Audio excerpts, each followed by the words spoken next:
they don't get deals that...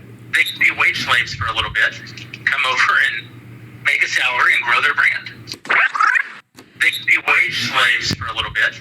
They can be wage slaves for a little bit. If you felt this way, let me put it this way, and I've heard feedback from you. If you feel in your gut that a lot of conservative content out there feels homogenous, feels sanitized, feels like they're missing some key points, there's a reason for that. There's a reason that you often find yourself asking, hey, I wonder why X won't talk about Y.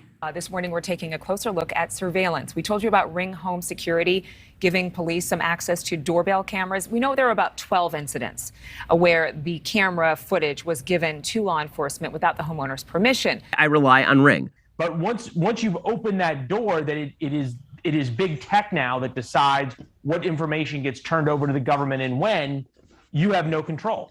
You should have Ring too. That's being the arm of big tech. What you just said is, well, we have to play ball with big tech if we want to make money. Well, I don't. Why don't you guys follow a model like I have and scale it? That's what I've been doing since 2014. You know that. Has been trying to make sure, which I thought we were all doing, that we can all flip the bird to Silicon Valley. This is saying we need him and you need to play ball. And that's why I use Ring. Forward. Now, I thought this was a mistake because, these people maybe didn't know who I am, that we've been demonetized for 3 years. No, it was made very clear to me in no uncertain terms. This is what's sent out to everybody. Think about this for a second. Those in charge, the big conservative, the big con, and it really is the biggest con going right now, they're making it known in their contracts that they will enforce the guidelines of big tech and punish conservatives on their behalf. Don't worry, Wojcicki. Trust me, these conservatives will stay in line. If they get demonetized, we take away 25% of their operating budget. Take another 20% away if they get a hard strike. Hey, don't worry, Zuckerberg. We've got your back. Hope to see you at the UFC Apex.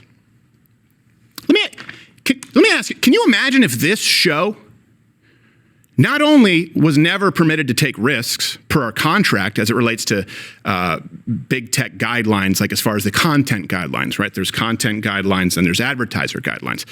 Can you imagine a world where this show could never take risks in relation to those guidelines on, say, things like mRNA injections, election integrity, take your pick. But one step further, if this show had to be advertiser friendly on YouTube, those guidelines pretty much read, don't say anything offensive ever. Well, what's offensive? Whatever is stuck in Susan Wojcicki's craw that day.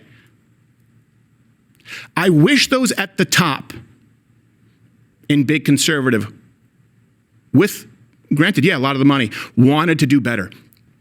If Mug Club or whatever network it becomes isn't for you, if this isn't the right home for you, we have lawyers and representation who will negotiate your contract for you with anyone else out there at half the market rate.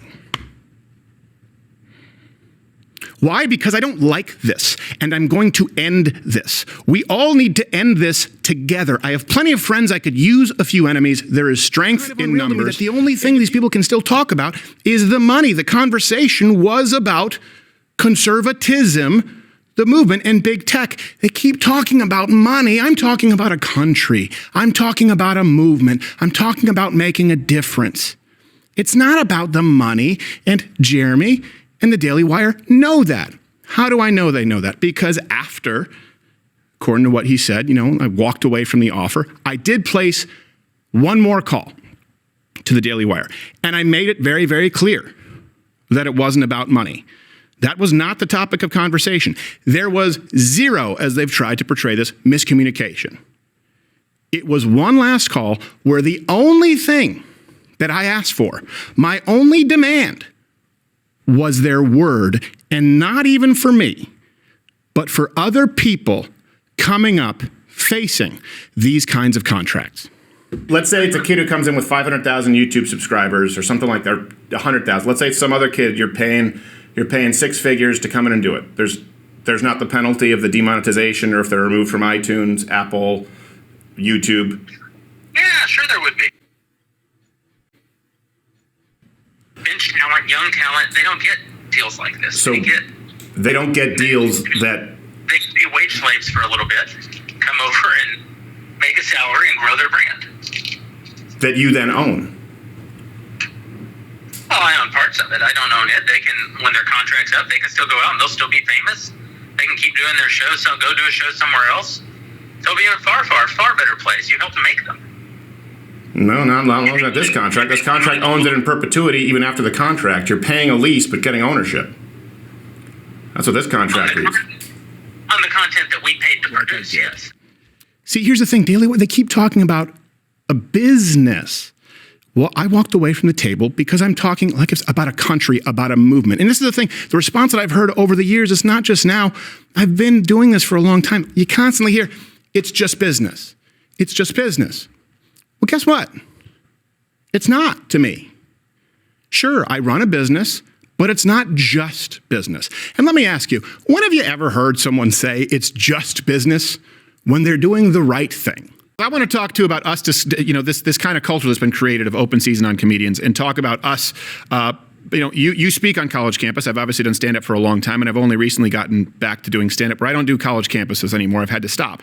But in stand-up, I want to see, we have a watch and react here, and I asked Ben before this, I do a little bit in stand-up about you, and I want to see if this warrants me being slapped, and I offer my non-apologies in advance. This was, I believe, taped at the Majestic in Dallas. Because I've never really felt comfortable doing live reads in the show. It's always awkward. I can't just feather it in like Ben Shapiro. He's like, well, as a matter of fact, I think that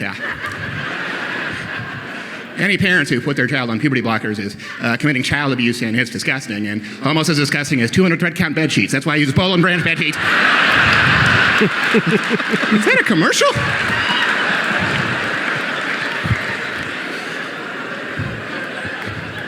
It's a fact. What's happening at the southern border is unnecessary, and why we need a wall. And you two can break down the wall of plaque on your teeth with a Quip toothbrush. You're like, that little... It's a commercial. That little Jew did it again. Ben Shapiro, he doesn't age. He looks so young. Kevin Spacey tried to bang him. He's just...